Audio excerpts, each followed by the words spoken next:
A dog makes its feelings almost impossible to miss. You leave for 10 minutes, come back, and it greets you like you survived a shipwreck. A cat may look up from the sofa, blink once, and return to studying a shadow. That difference gave cats a strange reputation. Charming, intelligent, maybe affectionate, but possibly running a quiet survival business where humans provide food, heat, beds, doors, and servants. So the uncomfortable question is simple: do cats love us, or have they just learned we are useful? For a long time, even science leaned cold. Dogs were easier to explain because their ancestors lived in cooperative groups, and domestication strengthened that social machinery. Cats came from Near Eastern wildcats that were more solitary. They did not need a pack to hunt a mouse or a leader to survive. When they moved near human grain stores thousands of years ago, they were not recruited as partners like dogs. They slipped in because rodents were there. But solitary does not mean emotionless, and independent does not mean unattached. In the last 2 decades, researchers have begun looking at cats less like failed dogs and more like cats, animals with their own signals, timing, boundaries, and social language. The first clue is one many owners step over every morning. A cat walks into the kitchen before sunrise. The bowl is empty, the human is half asleep. Instead of meowing, the cat presses its face against a shin, turns, rubs again, and raises its tail like a small flag.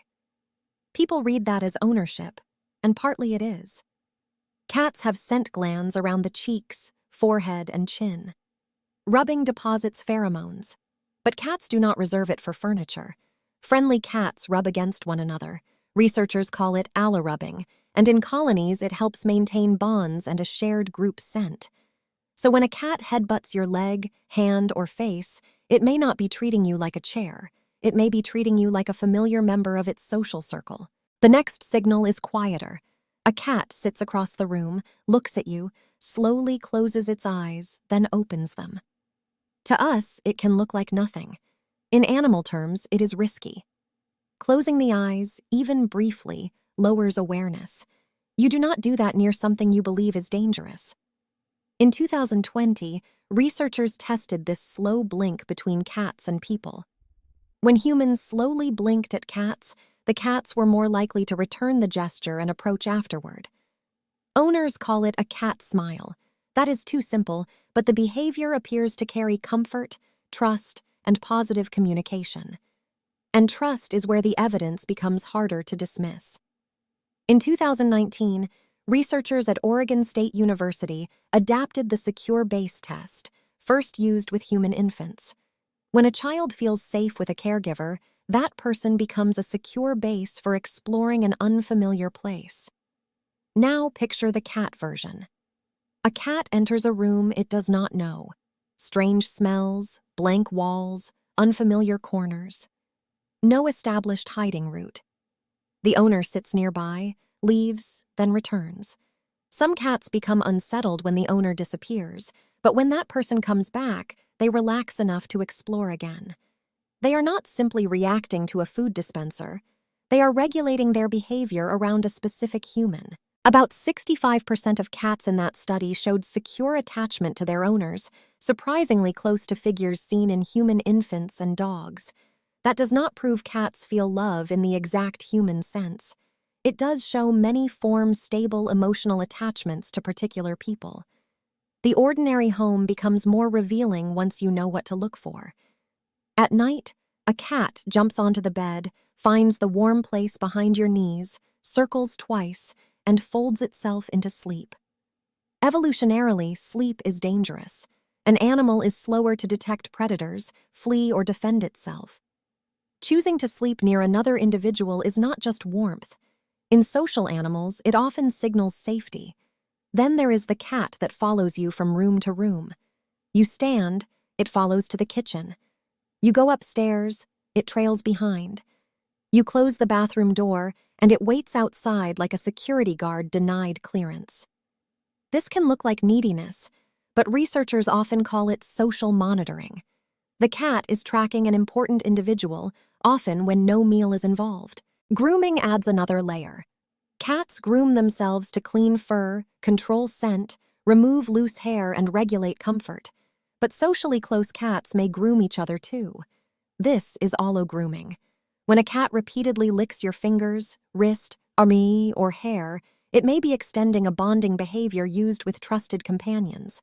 Sometimes your skin is just salty, but repeated grooming in calm moments is usually friendly. The strangest evidence arrives as a gift. A person wakes up and notices something beside the bed. Maybe a toy mouse, maybe a stolen sock, maybe if the cat goes outdoors, something less charming and more dead. Owners read this as generosity or psychological warfare. Scientists are cautious. Gift-bringing may be social sharing, redirected hunting, or a caregiving pattern. The exact motive is debated. What matters is that these objects are often delivered to specific people. The cat is not distributing socks evenly across the street. It brings the object into the shared home, often near the person it knows best. Still, the harshest argument remains. Maybe all of this is food strategy. If the bowl is the center of the relationship, affection could be appetite in a soft costume. Researchers have tested that assumption. In preference studies, cats were offered food, toys, scents, and human interaction. Not every cat chose the person. Cats are individuals, and anyone who has lived with more than one knows the range. But many preferred social interaction with humans over other rewards, including food. That does not fit the image of a cold opportunist performing affection only for dinner. The mistake is expecting cat love to look like dog love, human love, or the dramatic reunion scene we secretly want. Cats often show attachment sideways. They sit near rather than on you. They blink instead of rushing.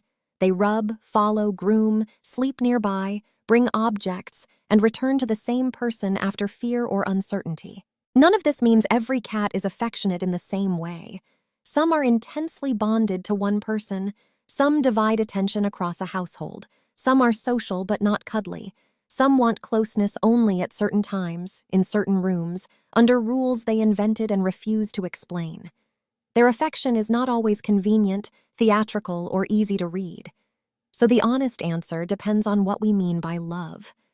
If love requires language, self-reflection, promises, and abstract thoughts about another mind, science cannot say cats love us that way. But if love means lasting bonds, seeking comfort, preferring someone's company, trusting them during vulnerability, and using them as a safe presence in an uncertain world, then the evidence points warmly. Cats may not worship humans.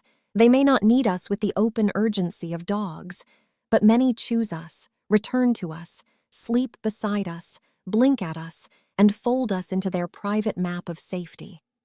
For an animal descended from solitary hunters, that is not nothing. That may be exactly how a cat says love.